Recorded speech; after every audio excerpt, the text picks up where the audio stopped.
65 feet of saw steel, running at 10,000 feet a minute, opens an 8-foot old-growth log end to end in a single pass. The carriage hauls back and does it again, and again, all shift. A trade manual written for these mills around 1910 gives 9 to 10,000 feet a minute as ordinary running speed for a band that size, which puts every point on that loop across the wood at close to 114 miles an hour. And the whole time it is cutting, the blade is destroying itself. Friction and pitch heat the tooth line, heated steel grows, and a band that grows along one edge stops running true. Every gullet on that loop enters the wood about 150 times a minute, and each pass leaves a little more of the fatigue that will eventually crack it. Men stand inside all of it. One rides the carriage alongside the log, setting the dogs by hand on a flat car that, on the fastest rigs, reached full speed inside 1 foot of travel. Another works beside the running band, pulling boards off as they come. Nothing in that building could be stopped quickly, and a cut that wanders spoils lumber out of a tree that took centuries to grow. So the mills stopped expecting the blade to hold.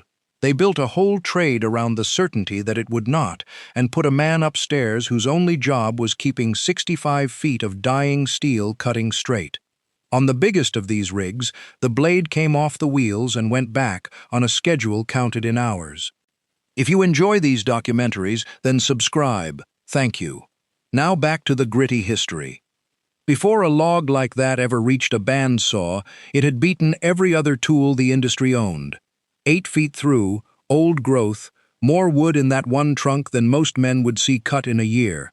A circular saw cannot reach the middle of a log that size. The blade has to be bigger than half the log's diameter to get through it, and a disc that big has to be thick enough at the plate not to wobble at speed, or it wanders offline and ruins the cut. That thickness is the whole problem. Every pass of a thick circular blade turns a wide ribbon of good wood into sawdust before a single board comes off the log. Mills tried doubling up circular saws in the 1870s, 2 blades working the same log from opposite sides to reach further in. It worked, in the sense that the saw could now get through a bigger log. It also meant the mill was throwing away twice the wood to do it. The industry had a name for that wasted ribbon, and it was not an abstraction. It was money. It was boards nobody would ever sell, coming off logs that had taken centuries to grow, because the tool doing the cutting had to be built thick enough to survive being spun in a circle. The band saw was the answer, and the idea behind it is plain enough to state in one line. Instead of a rigid disc, run a thin, endless ribbon of steel around 2 wheels, one above the other. Let the ribbon do the cutting on its way down, continuously, teeth biting only on the descending side. Because the band does not have to survive spinning as a rigid disc, it does not need the thickness a circular saw needs. It can be thin. A thin blade means a thin kerf, and a thin kerf means less wood lost to every cut, and more boards recovered from every log. D. Clint Prescott, whose company built these mills and who wrote the trade's own history of how they got built, put the case in one line. The kerf of a bandsaw is so much narrower than a circular saw's that the saving in sawdust alone yielded a greater quantity of lumber out of the same logs. He was not shy about the machine's limit either. In his own words, a band mill would not cut as much lumber in a day as a gang saw could, but it could saw a log to better advantage, with a saw as thin as a gang blade could manage. The band's argument was never speed for its own sake. It was recovery. It made more usable lumber come out of the same tree. Strip the machine down to its parts, and it is, in the end, a very large, very precise piece of steel plumbing. A lower wheel, driven by the mill's power, turns the band. An upper wheel idles above it, not driven. It hangs on a mechanism built to keep tension pulling the band taut between the two. The band itself runs around both wheels in a continuous loop, cutting teeth facing outward on one side of the loop, the log always fed into the descending run. Guides sit above and below the point where the log meets the blade, holding the band steady against the sideways forces the cut puts on it. The log itself does not move toward a stationary blade the way it might in a hand mill. It rides on a carriage, a flatbed on rails, gripped by knees and dogs, and the carriage is what moves the log past the band at whatever speed the sawyer calls for. The knees themselves, the steel jaws that pin the log against the carriage, were driven forward by a steam-powered setworks that advanced in clicks of a pawl, each click worth about 1/64th of an inch on a lever positioning several tons of moving timber.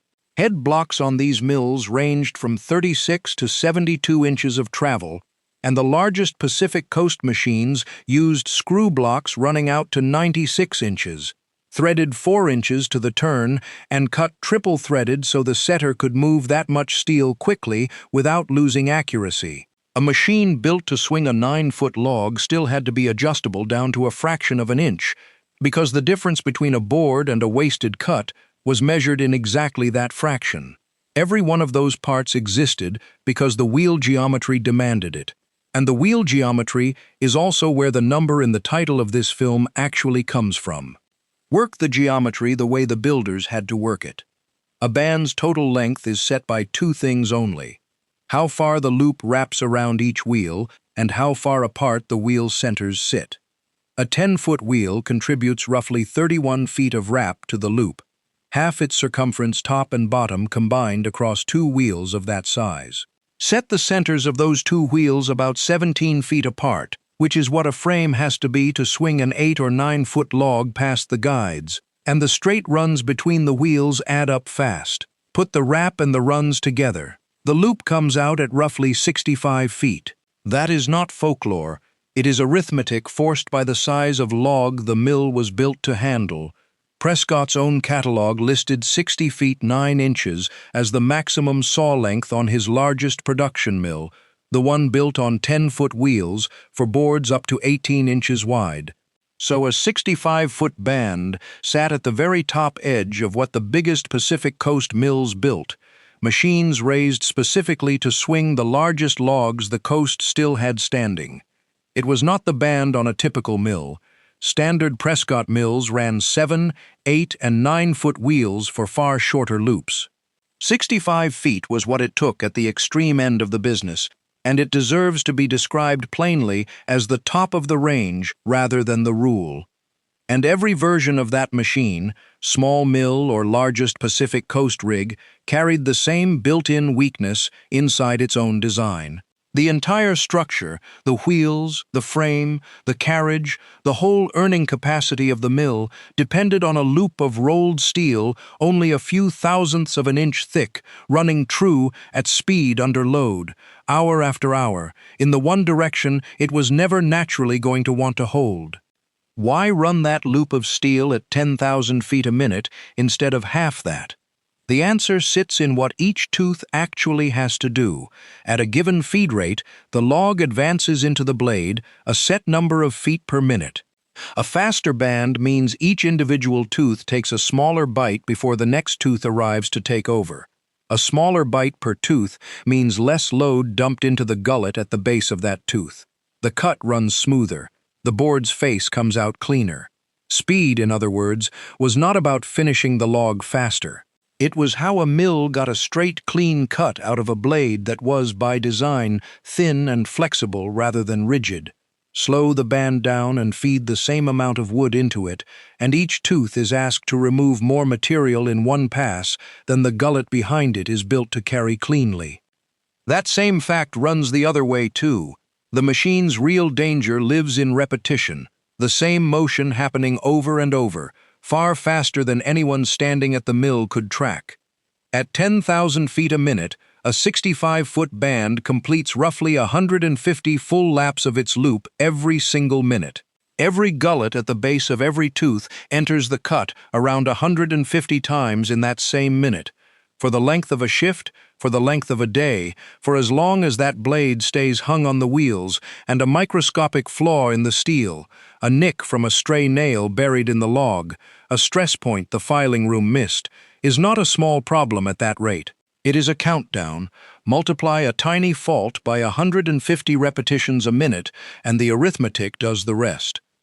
Heat made the countdown worse. Friction at the cutting edge and pitch building up along the tooth line both raise the temperature of the steel right where the teeth are. That happens faster than the wide, flat body of the band behind them heats up. Heated steel expands. If the tooth edge runs hotter than the body of the blade, the edge effectively grows longer than the back of the band it is attached to. A band that is longer on one edge than the other does not run straight. It goes slack, and it wanders.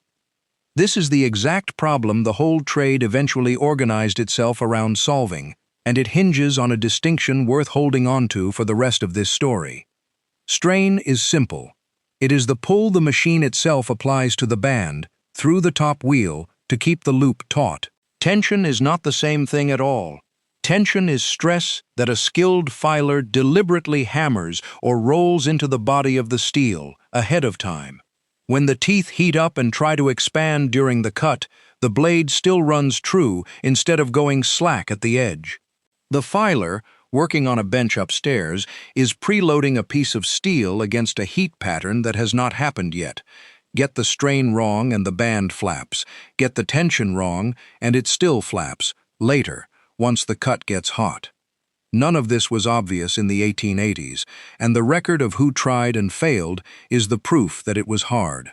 A string of manufacturers built band mills for sawing logs and could not make them work at production speed. Hoffman Brothers in Fort Wayne, Cordesman and Egan in Cincinnati, a Philadelphia builder, Sinker Davis in Indianapolis, Stearns with its 9-foot wheels, E.P. Alice with overhanging 9-foot wheels of its own, and every one of them ran into the same defect. Push a band mill hard enough to do a real day's work, and it cut what the trade called snaky lumber, boards with a crook at each end, sometimes a crook through the whole length. Buyers noticed. Sawmill men rejected the machines outright. In at least one documented case in Michigan, lumber dealers refused to buy anything cut on a band saw at all, sight unseen, because the reputation had already spread. Prescott himself worked out the mechanism behind the defect. If the band slipped even slightly on the driven lower wheel, the upper wheel kept spinning on its own momentum for a moment longer. That stored momentum dumped slack straight into the log side of the loop. A snake in the board was the direct result of a wheel that could not stop feeding slack the instant the drive lost its grip. The fixes tried in that decade are almost all failures of the same kind. Brute force applied to a problem that needed precision instead. A man named Esplin built a strain system using a 4-ton weighted lever on the lower wheel assembly, on the reasoning that more mass would hold the band steadier. It did the opposite. A weight that heavy cannot move like a flash, Prescott wrote, and once it does start moving, it goes too far, so broken saws and snaky lumber were the logical result either way. Alice tried wooden wheels, betting that the wheel's own resistance moving through the air would slow a runaway band on its own. It failed in practice. When a saw came off the wheels, there was nowhere near enough wind resistance to stop the wheel from spinning free. A builder named Wilkin tried a steel trolley riding directly along the edge of the moving saw to control it, and the trolley chewed up the edge it was supposed to be guiding. A design known as the Cunningham Inclined Mill bent the band through such a tight radius that it took 6 men to hang a new saw onto its wheels. Its short radius guides cracked blades in short order regardless. By 1887, by Prescott's own account, there was not a single band mill in existence built for sawing logs that fully satisfied the lumbermen running large operations, and the builders trying to fix it were, in his own phrase, greatly at a loss to know precisely how to correct it. Prescott's fix, patented in August and September of 1887 with a further addition in November of 1889, inverted the whole approach. Instead of adding mass to hold the band steady, he took weight out of the straining mechanism, reducing it to the least quantity consistent with strength, and mounted the pivot points on knife edges and ball bearings so there was almost no friction left to resist quick movement. A lighter, freer top wheel could react to a change in the band instantly instead of slowly and too far, which was the exact failure that had wrecked every heavier design before it. He made a second, smaller change that turned out to matter as much. Early wheels used wood rims faced with rubber, and Prescott abandoned rubber entirely in favor of solid metal wheel faces because pitch and sawdust stuck to rubber and built up in bunches, throwing the wheel out of balance. That was a problem no filer could work around, no matter how carefully he tried to roll clean tension into the saw. An unbalanced wheel undid the filing room's best work before the blade ever touched a log. It is a small detail. It points at something true about the whole machine.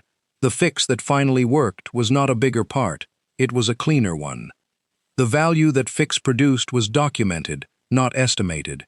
On August 22, 1893, at the North Wisconsin Lumber Company in Hayward, Wisconsin, two Prescott mills, working together in a single production run, cut 609 selected logs into 309,400 board feet of lumber. That is a manufacturer's own recorded claim.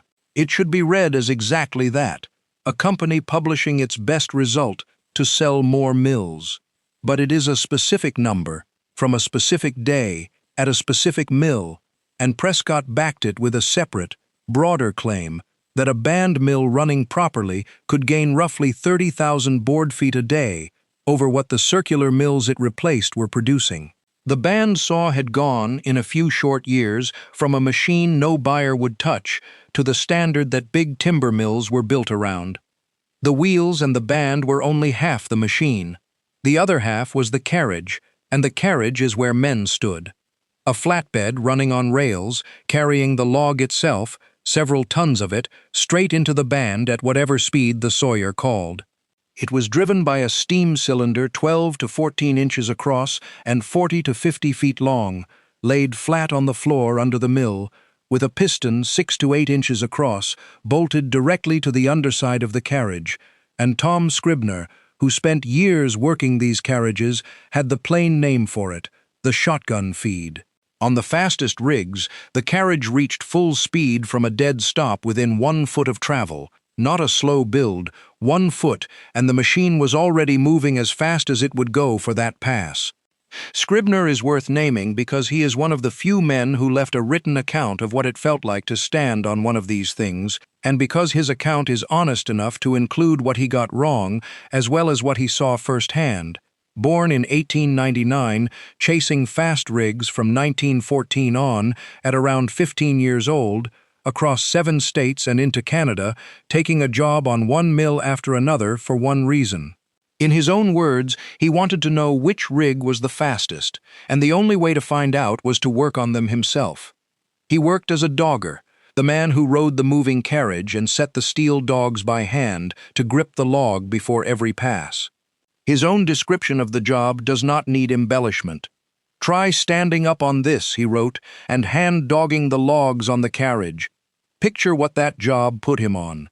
The carriage was a bare steel flatbed on rails, with nothing between the dogger and the floor rushing past beneath him.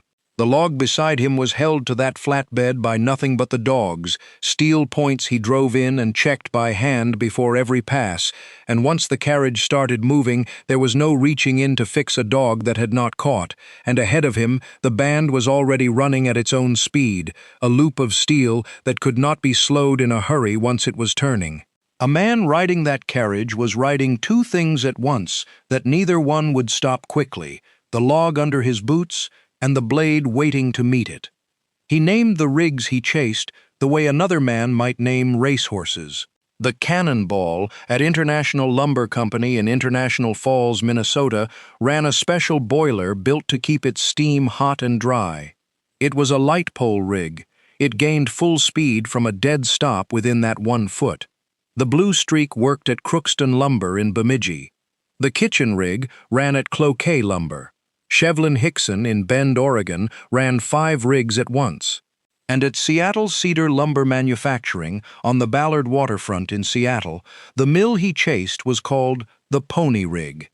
Scribner also put numbers on what he believed some of these carriages could do, and here the record has to be handled carefully, because his numbers do not survive contact with arithmetic. He said Seattle Cedar's crew clocked their rig at 13,500 feet a minute, and he reckoned the cannonball beat that at something like 15,000 feet a minute. Run 15,000 feet a minute through the same conversion used for the blade speed at the top of this story, and it comes out to roughly 170 miles an hour. That is for a loaded flat car riding on rails, carrying a multi-ton log, and documented engineering figures for these carriages tell a different story. Forward-cutting feed in the range of 50 to 450 feet a minute, depending on the wood and the log's diameter, and a faster empty return, the gig-back, running 400 to 800 feet a minute. Even the fastest of those documented figures is nowhere near what Scribner remembered. His numbers were not lies. They were what the men on those carriages believed and repeated to each other. That belief tells you what it felt like to stand dogging a log on a flat car that hit full speed inside 1 foot of travel, even where the arithmetic will not back it up. Scribner himself was skeptical of some mill folklore. He had heard stories of rigs running so fast the dogger had to be tied on to keep from being thrown, and he went looking and found, in his own words, no such animal, though he added that he had ridden a few he would not have minded being tied off of. A crew ran the floor around that carriage, and speech was mostly useless over the noise of the mill. The sawyer stood at his levers, reading the log's shape and calling the cut. A setter worked the knees, the mechanical jaws that positioned the log against the blade line. The dogger rode the carriage. He set the dogs by hand. The off-bearer worked standing beside the running band itself, clearing boards and fall-off as they came off the cut. Oilers and millwrights moved constantly among the belts and shafts, keeping the whole line turning. Communication ran on hand signals, built specifically because talking did not work. 2 fingers meant move the log out for a 2-inch cut. A closed fist, followed by 4 fingers, meant 14 inches. The sawyer worked a steam-powered footlift as well, tripped by his own boot, built to stop a log from sliding off the front of the carriage if something let go. The tolerances behind all of this were where the danger lived, in numbers small enough to sound trivial and large enough to injure a man.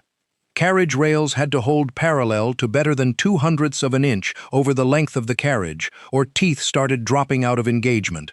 More than 1/100th of an inch of backlash in the gearing produced what the trade called a snake in the cut, the same defect that had nearly killed the bandsaw in the 1880s, now reappearing in the carriage instead of the blade, the log lurching as gear teeth loaded and unloaded under it, and the feed clutch had to take hold inside 3/10ths of a second, or the blade would stall dead in the wood, a jammed cut with tons of moving log behind it. And some failures gave no warning at all.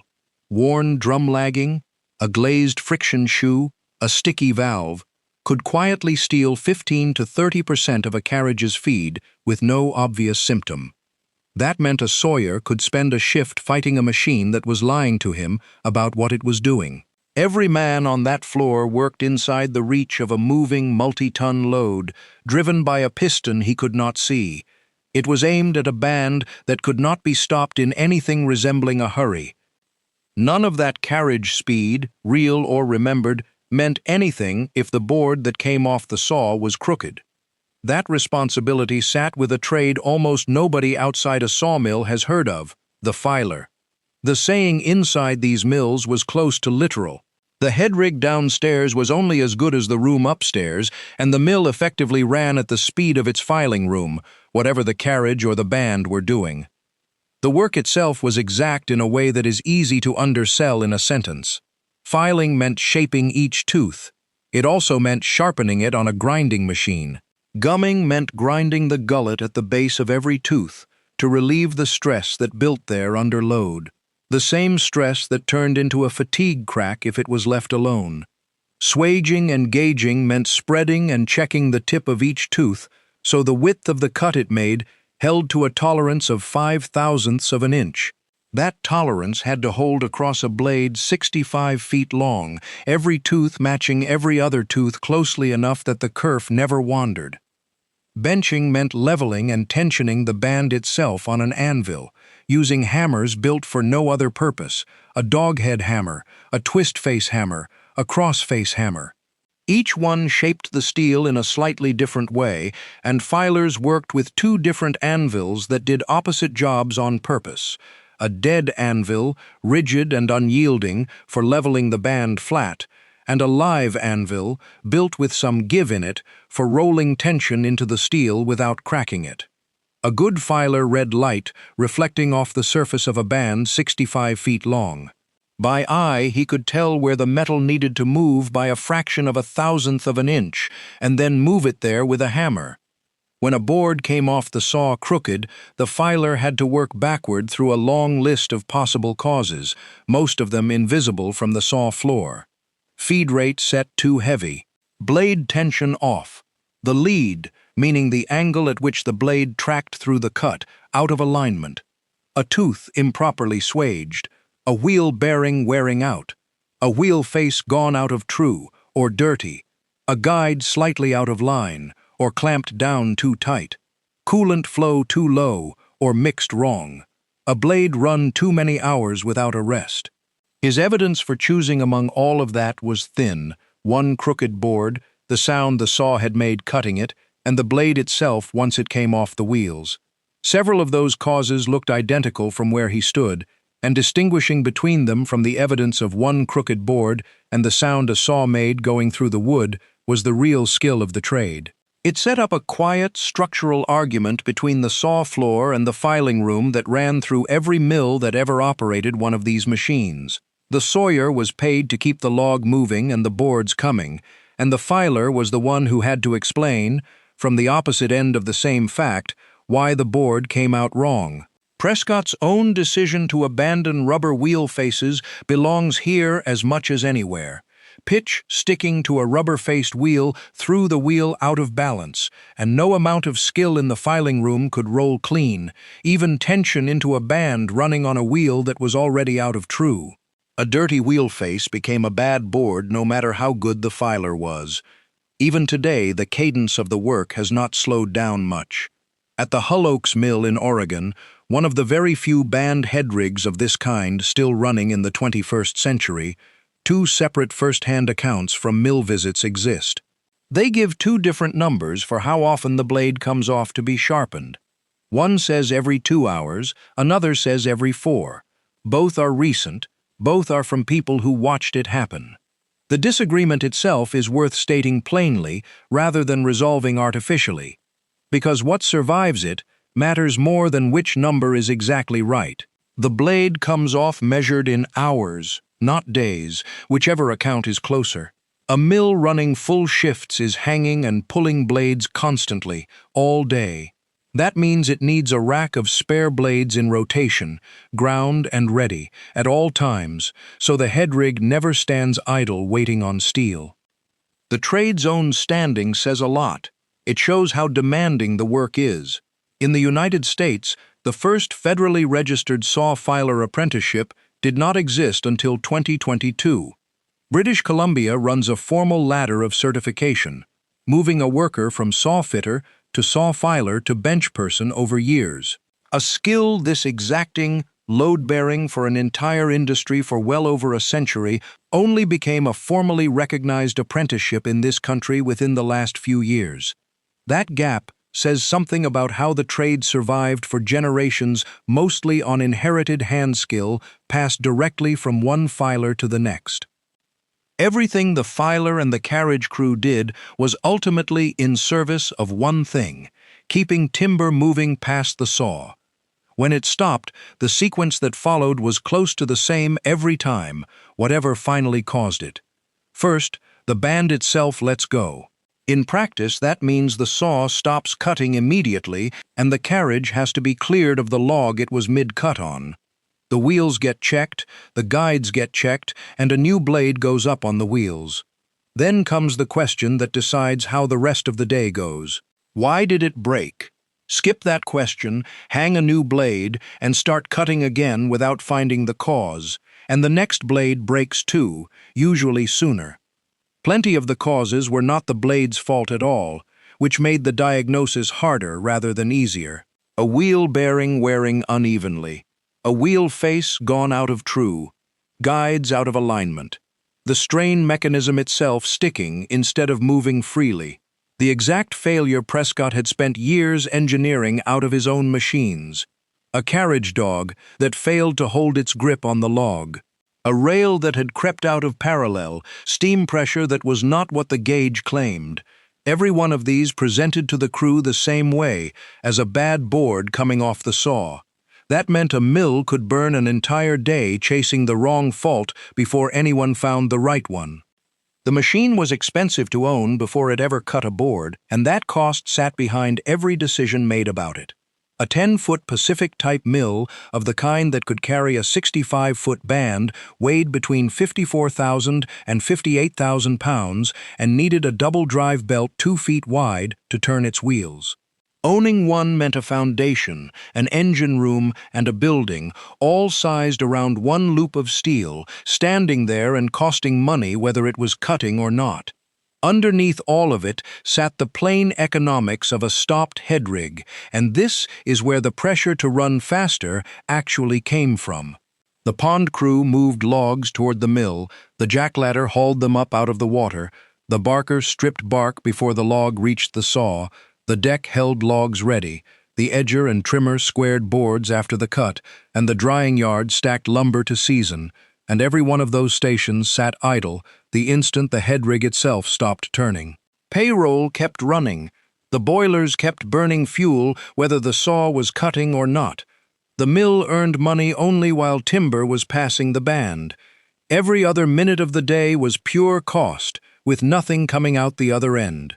That is exactly why owners pushed feed rates up and speeds up whenever they could, and it is exactly why that push was dangerous, because heavier feed and higher speed both sit on the documented list of causes behind gullet cracks in a bandsaw blade. The very thing that made the mill money was the same thing that shortened the life of the steel doing the cutting. There was no way to push production without also pushing the machine closer to its own failure.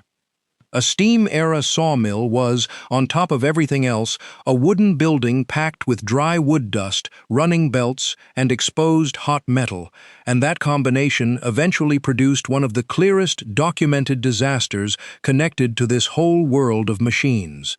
On the evening of May 20th, 1958, the alarm went out at 9:28 for a fire at Seattle's Cedar Lumber Manufacturing on the Ballard waterfront in Seattle, the very mill whose pony-rigged Tom Scribner had once chased as one of the fastest carriages he ever rode. The fire started in a buildup of lumber dust that had collected next to steam pipes. The mill's sprinkler system, which should have caught it early, was inadvertently shut off after the alarm had already sounded. The fire went on to consume a lumber yard 3 blocks long, a machine shop, 7 drying kilns, and a 2-story finishing mill. Losses ran past $1 million, the largest fire in Seattle since the city's own Great Fire of 1889. 7 engine companies fought it, along with the fireboat Duwamish, and crews stayed on scene for 3 days. Burning pieces of lumber as long as 5 feet were carried on the air currents off the fire, some of them landing as far as 2 miles away, and residents in the surrounding neighborhood fought spot fires on their own roofs and yards with garden hoses. 10 firefighters were injured, along with 1 harbor patrolman and 1 civilian. Nobody died. That is worth saying plainly and without qualification, because the honest fact is more useful here than any implication would be. A fire that size, in a mill that famous, killed no one. The hazard behind that fire, fine wood dust building up around a heat source, did not end when the steam era ended, and it is worth naming a separate modern case to show how enduring that specific danger has been, without ever confusing it with the band headrig itself.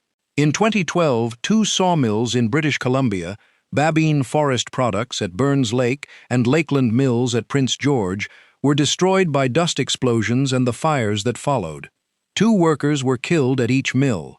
Investigations pointed to accumulated fine, dry dust as the cause. These were modern mills, decades removed from steam power and band headrigs of the kind built by Prescott, and they belong in this story only to make one point clear: that fine wood dust suspended near heat or a spark has remained dangerous across more than a century of sawmilling, in mills of every kind, right up to the present day. None of that danger, or the money behind it, existed in isolation. The band headrig was one part of a much larger machine made of railroads, splash dams, steam donkeys hauling logs out of the woods, land law, and freight rates, all of it converting standing forest into cut lumber faster than any of it had ever been converted before, and the headrig's own specific contribution to that system was real and fairly narrow. It made the very largest logs economically worth processing at all, and it recovered more usable board feet out of every one of them than a circular mill ever could. Michigan led American lumber production from 1869 through 1900, and by 1897, more than 160 billion board feet had already come out of Michigan's forests. Michigan today holds roughly 70 billion board feet of standing saw timber, less than half of what had already been cut by that 1 year alone. The demand did not stop at lumber for houses.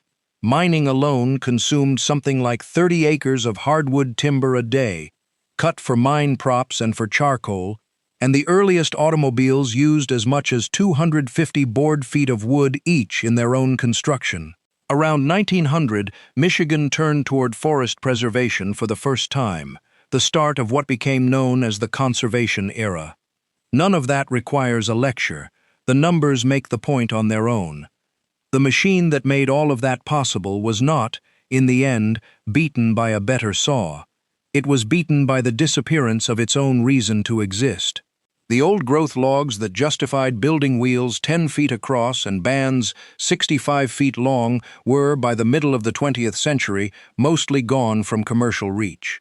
What grew back in their place, second-growth timber, arrived small and uniform, nothing close to the 8- and 9-foot trunks the biggest Pacific Coast headrigs had been built to swing.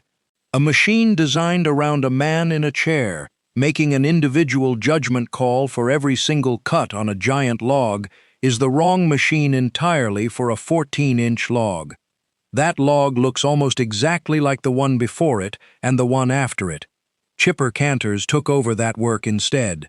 These machines take a small, uniform log and shave its outside straight into chips while producing usable lumber in the very same pass, with no carriage and no sawyer weighing each cut by eye. Scanning and optimization systems now choose the cutting solution before the log even reaches the saw. Curve sawing follows the natural sweep already present in a log, instead of forcing it into a straight line and wasting whatever does not fit. Thin kerf blade technology pushed the exact argument Prescott had made back in 1887, that a narrower cut means more recovered lumber, further than any 65-foot band ever could. The headrig was not defeated by an idea that opposed it. It was defeated by its own idea, carried past the point where the machine itself could keep up. Band headrigs are still built and sold today for the large logs and the specialty timber work that smaller, faster machines still cannot handle. The type retreated. It did not disappear. One of those machines is still running, right now, at Hull Oaks Lumber in Dawson, Oregon, a former railhead about 15 miles south of Corvallis, on a site that has held sawmills since 1919. Ralph Hull leased the plant, closed by the Depression, in 1934, and built the mill standing there today across the winter of 1938 into 1939. And 2 boilers there run at 150 pounds of steam, fired on a mixture of sawdust, planer dust, and bark, the mill burning its own waste to raise the steam that drives the saw that produces the waste in the first place. The main engine is an Ames Iron Works twin-cylinder unit built in 1906, about 8 tons of iron, 2 16-inch cylinders on an 18-inch stroke, turning an 8-foot pulley, and a separate steam engine, entirely independent of the main saw engine, drives the carriage alone. The headrig itself is a Cunningham band mill, carrying patent dates of 1890 and 1891, built by the Filer and Stowell Company of Milwaukee, its carriage described by people who have seen it as something close to a railroad flat car pulled along by a steam-driven cable. The mill can still handle logs over 6 feet through, some accounts say up to 9, and timbers as long as 85 feet, and it produces a little over 20 million board feet of lumber a year, roughly half of that in heavy timbers, run by a crew that has numbered somewhere between 65 and 85 people, depending on the year. Ralph Hull died in 2002. His grandson, Todd Nystrom, runs the mill today. What it took to run 65 feet of steel at 10,000 feet a minute never came down to the blade by itself.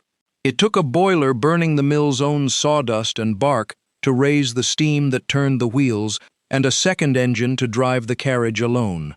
Upstairs, a filer read the light off the band and moved a fraction of a thousandth of an inch of steel with a hammer, hours before the cut ever tested it. On the floor, the crew worked in hand signals, because the noise swallowed every word. At Hull Oaks today, that same kind of loop measures roughly 53 feet instead of 65, and it still comes off the wheels to be ground before the shift runs out.